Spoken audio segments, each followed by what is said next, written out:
All right, so here we are for our second Think Tank Thursday for BeFIT Now. It's Robin, and I'm here with Nicole Methot. She's an amazing massage therapist here in Williamstown, and I know that because I've gotten massages with her before.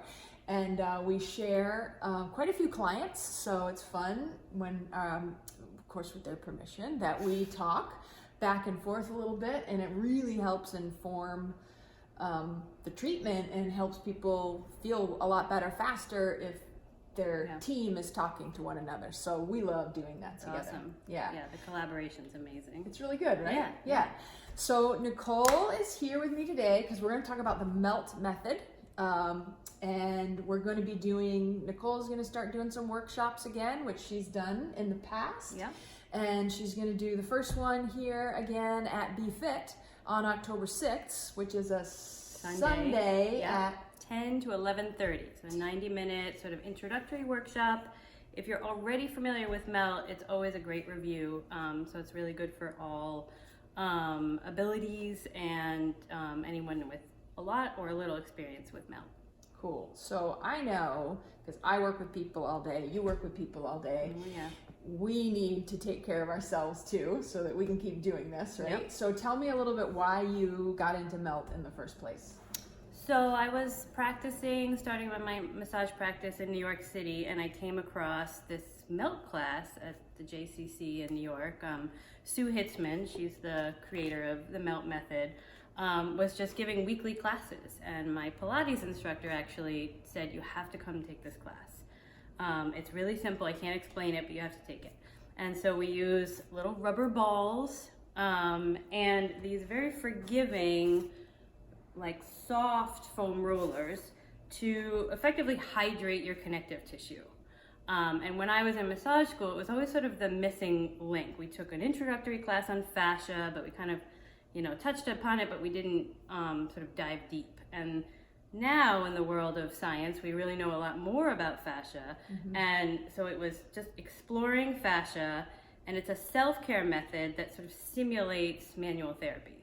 So the creator is a manual therapist by trade, as am I, but she calls it hands-off body work. So it's a way for you to feel like you've had a massage, sort of build body awareness, and kind of take your pain into your own hands. So to answer Robin's question, I got into it because I wanted to be a massage therapist for years to come. Found it so effective, so beneficial that I said, I should become an instructor so I can pass this on in a group setting and sort of, affect more than one person at a time, and also do something else that I'm not using my hands all the time. Yeah. So it's sort of on a practical level, right? I am able to help people without, wearing myself out. But really it's about, giving people a tool to take their pain or imbalance or, discomfort into their own hands. Yeah. So touch base on a couple things that you mentioned. So one, the importance of the role of fascia. And we talk about that a lot here in our work with people. It used to be, not that long ago, that we kind of thought fascia was a dumb tissue. That it didn't inform a lot in the body. But what we know now, in the past decade, there's been some incredible research on fascia, that it is innervated, and it is the communication, it's sending messages about your movement and about your muscles to your brain and back and forth. There's tons of proprioceptors in the fascia that talk to the brain and talk to different parts of the body and connect everything. Right? So it's like it's a whole body suit. It's everywhere. It's amazing. It covers organs, it covers muscle, it covers nerves, everything. and and so what resonated so much with that thought is that sometimes where you experience pain, let's say lower back as a wide example, that maybe happens a lot. Yeah, like shoulder pain, neck pain, lower back pain. Those are the three big ones in my mind. That sometimes you work indirect before direct. So if you have lower back pain and you're constantly stretching your back and twisting and you don't get any relief, the melt method says go to your hands and go to your feet. So if you have lower body pain, go to your feet, start there, and it's going to bring this fluid, it's going to hydrate that connective tissue, i.e. fascia, to the area of need. And the upper body, similarly, you use the ball in your hands and it can bring fluid to your neck and your shoulders and your upper back. So it really is amazing when you experience even just the hand and foot treatments, how you've affected the whole body. Yeah. And then you move on to the roller and you can do all sorts of things. Well, I'm a huge fan of the indirect treatment of things, or the indirect thought process, because when pain is where your pain is really almost never what it's caused by. Yeah. Right? Yeah. So if you have back pain, there's something happening in your body that is making your back overwork, or get compressed or over twist. Yeah. And so take twisting and turning, for example. Our bodies are meant, where the twist is meant to happen in our bodies is in the hips, in the thoracic spine, and in the foot and ankle. Yeah. And so how many of us have tight foot and ankle? Yeah. Almost everybody I see. Yeah, exactly. How many of us have tight hips? Yeah. Almost everybody I see. How many of us have tight, locked down thoracic spines? Right. It's kind of what we've done to ourselves as a society. Absolutely. We sit so much. Your daily living. Right. So the best way to get a neck or shoulder or back or even hip or knee to start feeling better is to look at the whole picture. If you only focus in on where the pain is, you're really missing the boat. Yeah, you're just going to keep chasing it. Exactly.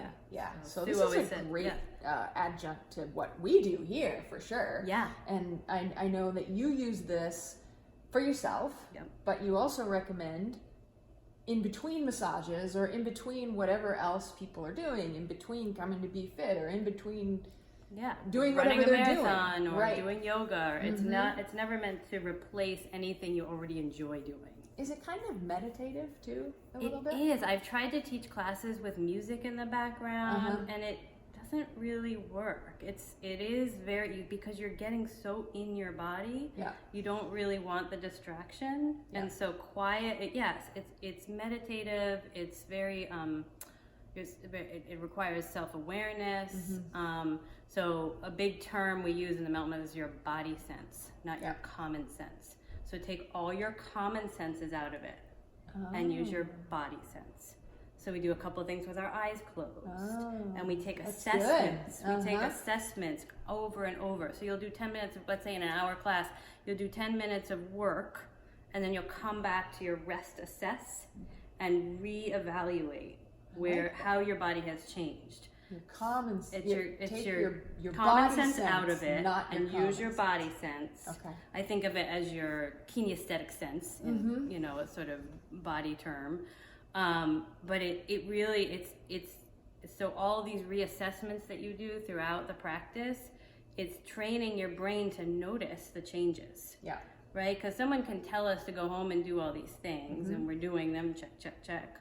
But when you are re-evaluating or retuning in to this body sense, you're like, oh, my hip does feel more balanced. So, one thing you mentioned that I really like about this is it's a way for you to feel the imbalances in your body, right? Because we're not symmetrical creatures. We're one side dominant. When we throw, hit, run, where it really changes the symmetry of our body. So it's not that we have to be perfectly symmetrical, right? But if we can help people as practitioners understand and feel where those asymmetries are, it's so helpful. Like when I'm working with people and they're just, I say, well, show me what you've been doing before you started coming, and they show me a couple of things, and I can tell that nobody has talked to them about feeling what you're supposed to be feeling when you're doing this movement, and comparing the sides, and not wandering off and thinking about everything else while you're doing these movements or the melt method, because the whole point is to be able to tune in so that you can help yourself. We use the word ideal, right? It's not like, you know, you're never going to be perfect, like you said. We are asymmetrical beings. But that's why these assessments, even if you notice a minuscule change, you're not looking for perfection. You're just looking for change. Like towards symmetry. Change is so key. Because you and I work with people who have pain. And so if we continue to do the same things that we've been doing, we will never change that pain. So you have to think about what your body's capable of. What can you do there? You have to think about the tasks that you're doing, how long you're doing them for, how long you're focusing on the computer, and unwind from that. And melt is a great way to do that.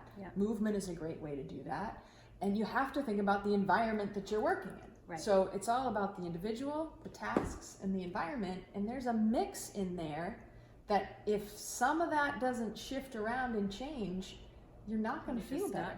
I mean, you can come and work with me for an hour or 2 hours a week, but if you don't change what you're doing, and we talk about that with people, there has to be some change. Something has to shift.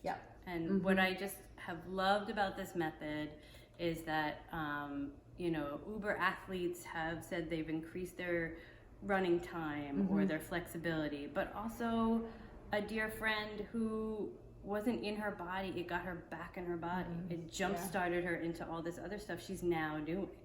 So, like, it is this broad spectrum of accessibility to, you know, people in whatever path they're in. So I love that. It's really great. I did I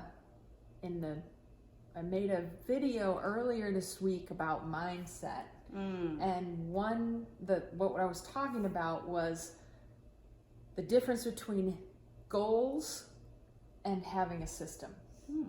So goals are something they don't work great for me. They've never worked great for me because I set these goals and then I don't make a plan to connect to get you set yourself the dots to the goals, and I feel like, oh, I failed. I don't know. This sucks. So having a system is different. So it's a set of things that you do every day or with consistency that put you in a better place to feel better, to be more receptive to this or that. But then my system is my morning routine. And melt could easily become a part of that morning routine. I could see that because what that does for me, I get up, I read, I meditate, I write something, and I move. And that does three things for me. It makes me start the day not thinking about input. Focus. It helps me come up with crazy ideas, like crazy ideas. Which is awesome. Some are really good and some are really bad, but they're great because they're ideas. There's enough of them to play with. And then then the third thing it does for me is it opens me up during the day, and all of a sudden I sort of figure out how to implement some of those ideas. Like when opportunities arise, I'm more open to it. So that's part of my system. But I could see, and I don't have a goal for that. I love that because I don't have something set in stone. I just know when I do this every day, I'm much more open and things happen. Absolutely. So melt could be a really cool new part of that. I have these little balls on a very pretty dish on my kitchen island, just staring at me. So it's built into my day. Has to have a trigger, like to make it a habit. Absolutely. So melt, you're going to show people how to use the balls on their hands and feet, which I know a lot of my clients love doing, that you've shown them to do. Feels really good. The roller is not a hard roller, it's pretty soft, and it's really about melting. It is. It's literally, that's why, you know, it's called the melt method, because you're imagining and feeling your fascia or your body just melt over this tool. I love it. So, is there anything else you want to say about it?